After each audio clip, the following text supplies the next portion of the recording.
what I'm going to do is I'm going to disconnect the USB connection, okay, which is a mini USB connection for flashing the CubieBoard, and I'm going to connect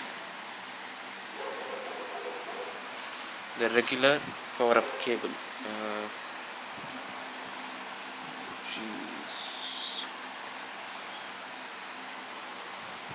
okay, which is right here. So I'm going to connect the cable and I'm going to power up the CubieBoard.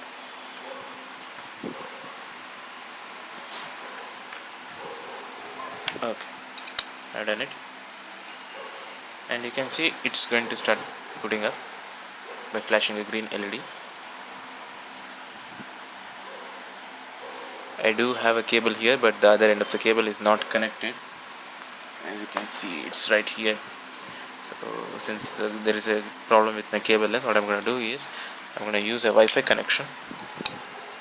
Okay, to do that I'm going to use a cheap USB Wi-Fi dongle. So I'm going to plug the Wi-Fi dongle onto the USB port. Okay, that's done. So the next step is I require a serial port so that I can start the Wi-Fi connection and connect it to my Wi-Fi server, which is currently running a WPA2 secure encryption methodology to encrypt the communication. So I need to provide a password for that. What I'm going to do is I'm going to use USB to RxTX converter. Okay, I hope you can see that. Let's see if it's possible. Okay, it's barely visible. I'm just gonna read it out.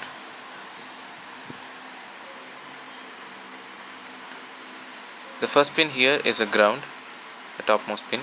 The next pin is a 3 volt pin, and the next one is a 5 volt, followed by CTS, RTS, ready to send, clear to send, and RxTX pins. And as you can see in a CubieBoard, there are 4 pins right here near this USB port. And if you look at those names, it shows that it is a ground, VCC, RX, and a TX connection. But if you refer the manual, CubieBoard manual, it specifically says that the VCC connection is not 5 volts.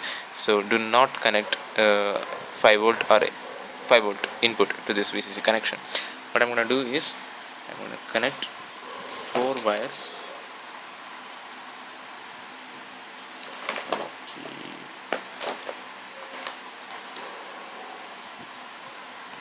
Let me take this. I'm going to start with RxTX communication. So that's the end pins that is currently situated near the USB port. So I'm going to use those pins. As I'm connecting, I'm going to read it out. The green is RX and the black is TX.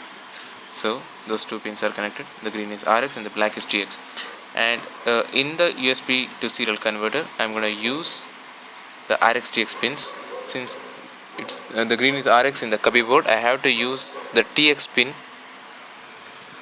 I have to use the TX pin on the USB to serial converter. I'm going to do it. It's a single-handed job. Okay, there it goes. So I have connected the RX pin to the TX pin on the serial monitor. Next I'm going to connect the TX pin to the RX pin. As you can see here, I can connect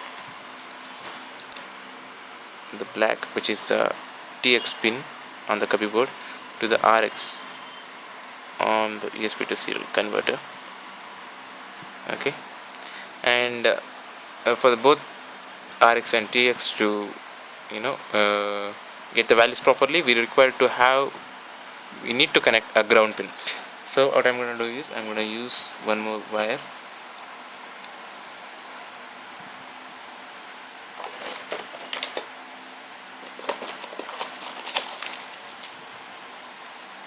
Black wire here. Okay, I'm going to use the ground pin, which is the last pin leaving behind the VCC connection on the CubieBoard. As you can see, as you can see here, I have left the 3rd pin and I have connected the last pin, that's the ground, and I'm going to connect it to the USB to serial converter ground pin. okay, which is the first pin here. So the communication has been completed, right? The RX-TX is connected to TX-RX, okay, and the ground pin is connected. I'm not going to use the 5V pin, okay. The next thing is I'm going to power up the serial cable.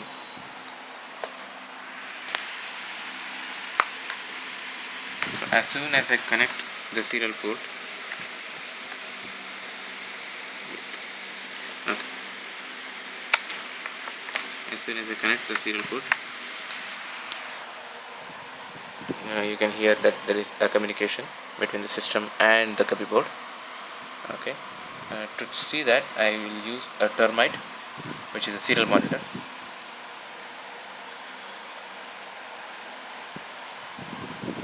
Okay, here we are. Now I need to make sure I am using the right port for the communication. So what I'm going to do is I'm going to go to settings. I already know the port names. The method I'm currently following is a hard method for communication between the PC and your CubieBoard. What you can do is you can just directly connect your LAN port to your system, to the CubieBoard, and you can log in from your system, which is a easier methodology. Or you must have to follow this method. There is no other way, because it even does not recognize local Wi-Fi dongles properly. So you need to follow this. I'm going to go to COM port. I'm going to choose COM4. Okay, the baud rate is the baud rate is 1,15,200. So I'm going to select that. So data bits are 8, stop bits are 1. Okay, I'm going to give OK. The termite shows that it is ready for communication, but actually the communication has been already established. So just to show you that there is already a communication, what I'm going to do is I'm going to remove the USB cable. Please do not do this, because it will corrupt the operating system on the CubieBoard. So I'm going to remove the USB cable. Okay, and as soon as I reconnect the cable, you can see that there will be a communication between my PC and the CubieBoard, because this is a hardware serial debug interface. So it will send all the details related to the operating system which is currently running on the board. Okay, I'm going to do that. As you can see, it is sending out all the required details like Sunxi family and the memory on the board and all those things. Okay,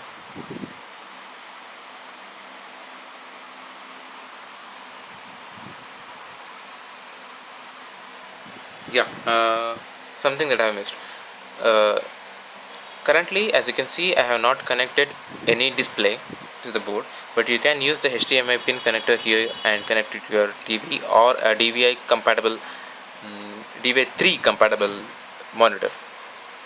Okay, you can use this port and you can get Ubuntu loaded onto the you can boot the Ubuntu, and you can connect a keyboard and a mouse onto this, and connect a Ethernet, or you can use a hub to connect the Wi-Fi connection and get your Wi-Fi working by providing the regular password. But the thing is, I'm currently not using any displays, so I'm doing it the hard way. As you can see, I have connected a serial communication port here. Okay, and it's been connected all the way to the laptop. I have connected a power up USB cable here. Okay, it's booting up. Now once it has booted up, you can make sure that I have entered a root command terminal on the CubieBoard.